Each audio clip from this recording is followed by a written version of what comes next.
Bienvenue au programme de la technique présenté par Wolfgang Rudolph. Bienvenue. Aujourd'hui, nous parlerons, attendez que je vous le montre avec les mains, du son.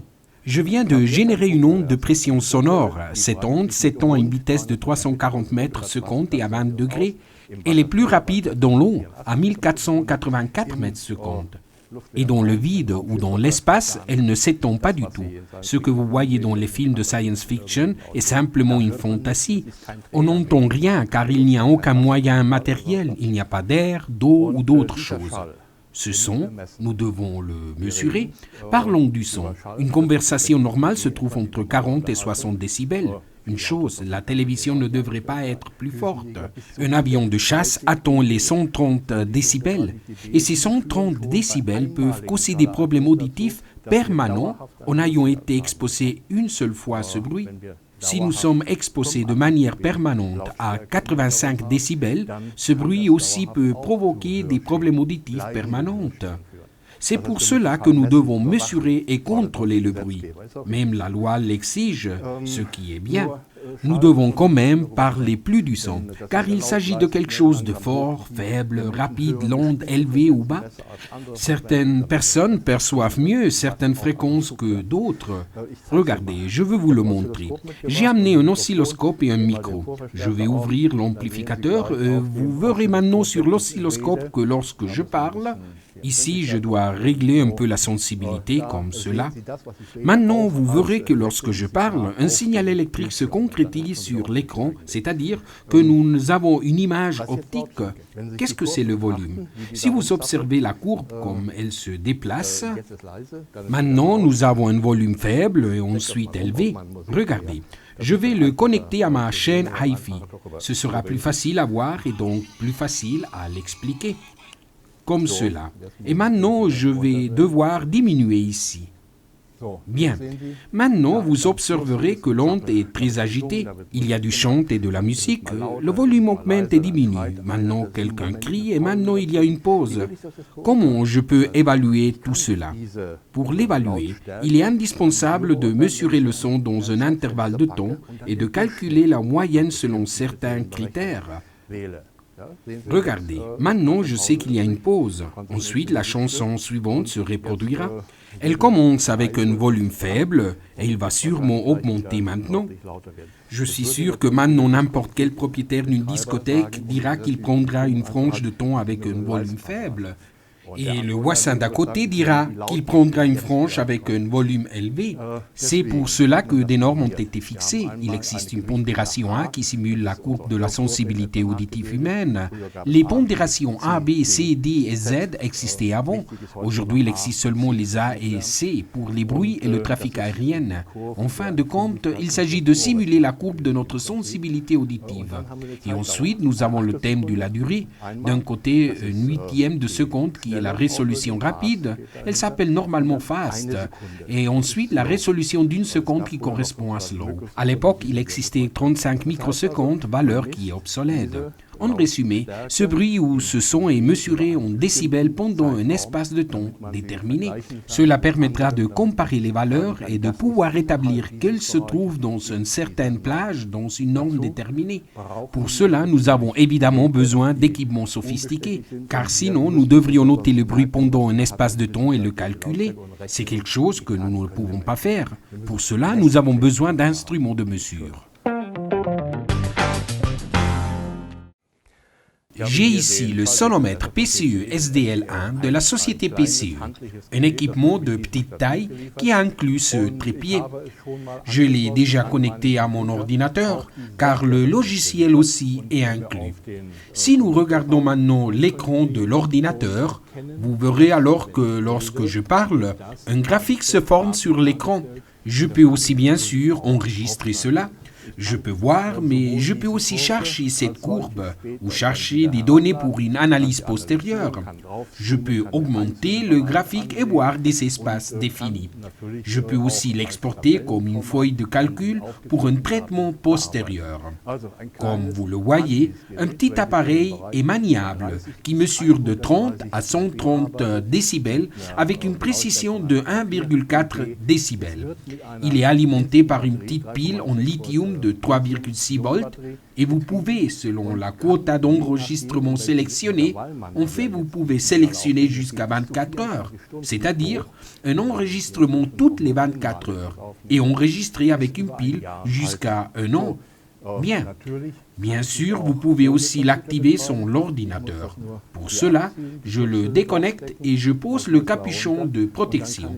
Et je peux donc le monter sur n'importe quel mur en utilisant ce support ou simplement en le situant sur quelque chose. Et je pourrais même, si maintenant je le dévisse, le porter simplement dans la main et marcher dans une salle de machine.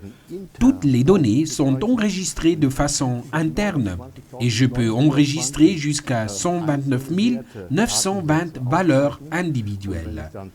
Une fois que j'ai terminé l'enregistrement, je prends l'appareil et je le connecte directement à travers le port USB à mon ordinateur. Je peux télécharger les données et les analyser, les éditer et ensuite les enregistrer selon mes besoins.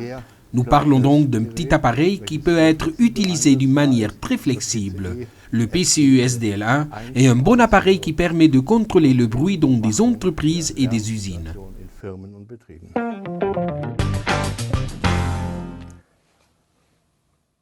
Je tiens ici le PCE 322A, un appareil de mesure sonore. Cela signifie qu'avec cet appareil, je peux aussi mesurer le bruit. L'appareil est alimenté par des piles et dispose d'un grand écran LCD facile à lire et de plusieurs réglages.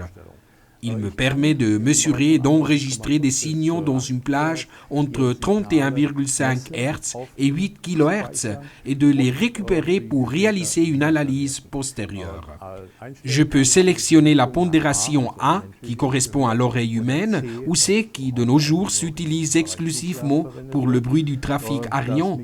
J'ai la possibilité d'extraire le micro et de brancher une rallonge et de situer le micro ailleurs. Le reste, vous pouvez l'apprécier vous-même.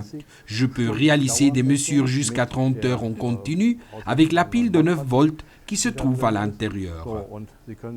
Observez maintenant, si je commence à parler plus fort, nous avons un indicateur plus rapide. Le quota d'actualisation est de 0,5 secondes. Il enregistre 262 100 points de mesure que vous pouvez analyser postérieurement. C'est beaucoup. Maintenant, je vous montre... Attendez, que je monte le trépied qui est inclus dans l'envoi.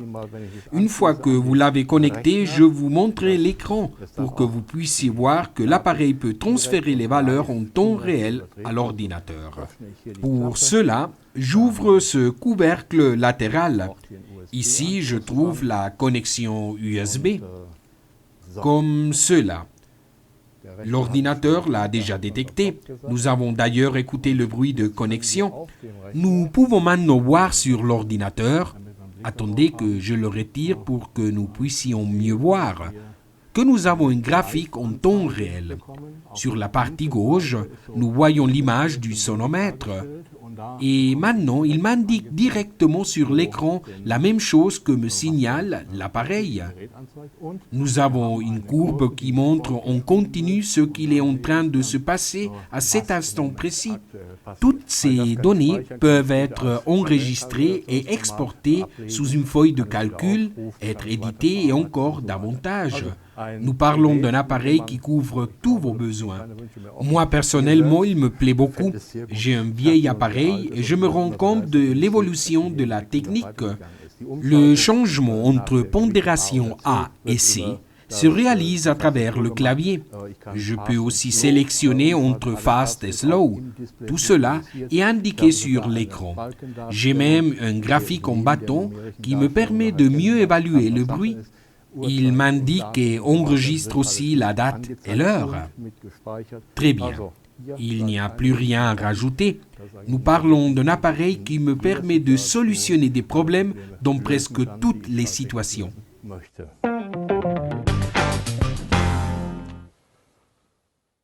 Dans des ambiances bruyantes, il est important d'utiliser des équipements d'installation fixes. Les lieux peuvent être des discothèques, des salles de machines ou même des habitants qui vivent à côté de gares et qui se plaignent du bruit des trains. Les champs d'utilisation sont presque réellement illimités. Je possède ici le mesureur de bruit SLT de la société PCE. Comme vous le voyez, il est déjà en marche. Cet équipement se compose de 3 parties.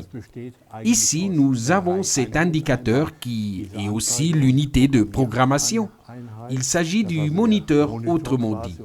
Nous avons ensuite le transmetteur. Il s'agit de cet appareil. Celui-ci peut se monter de manière indépendante de l'unité de contrôle.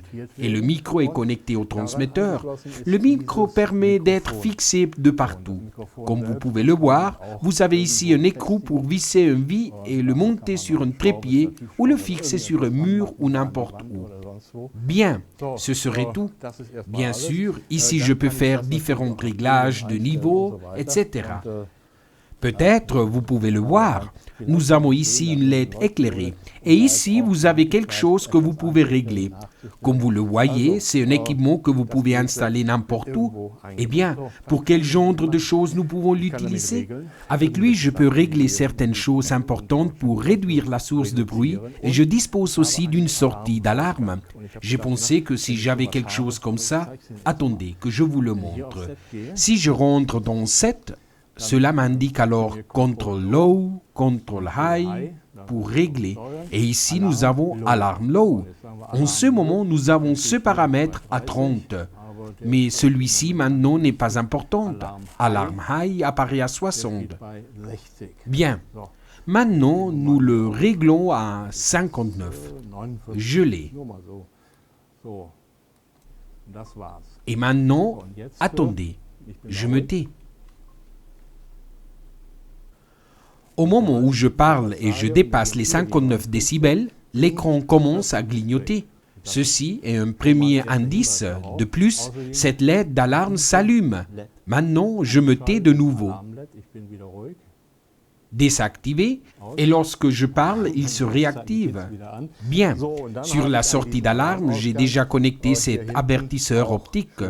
Maintenant, ce que je dois faire, c'est de nouveau de me taire.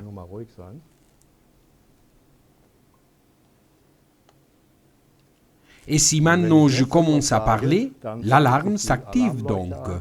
Cela a beaucoup de sens lorsque vous vous trouvez dans un endroit avec beaucoup de bruit et cet avertisseur optique s'active. Il vous avertit qu'il y a trop de bruit et avec le temps, celui-ci pourrait devenir nocif pour la santé. Si par exemple vous réglez ici un niveau de 85 dB, nous serions en train de parler d'un niveau de bruit correct.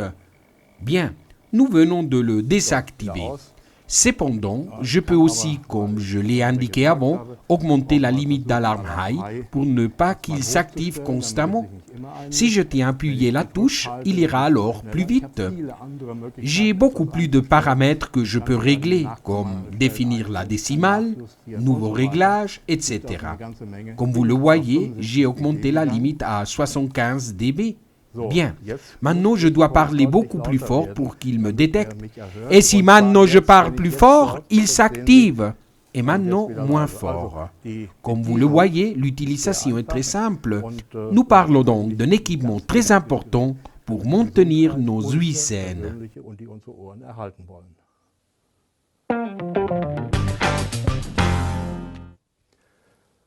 Nous avons ici les 3 équipements regroupés. Commençons par celui-ci. Il s'agit du PCE SLD1.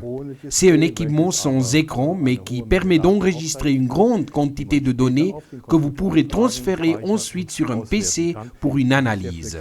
Il s'agit d'un équipement d'utilisation flexible et surtout qui permet de pouvoir enregistrer pendant une longue durée. L'équipement suivant est le PCE 322A, qui intègre un grand et bon écran. Il permet d'enregistrer plusieurs données.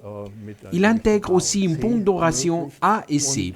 Bien sûr, vous avez aussi l'option de mesure fast et slow, une option qui est généralement intégrée dans l'évaluation du signal. Ces deux modèles intègrent aussi un trépied. Cet équipement est alimenté par une pile de 9 volts. Bien sûr, avec cela, vous ne pourrez pas enregistrer pendant une période prolongée, mais tenez compte que cet équipement a été conçu surtout pour mesurer en temps réel.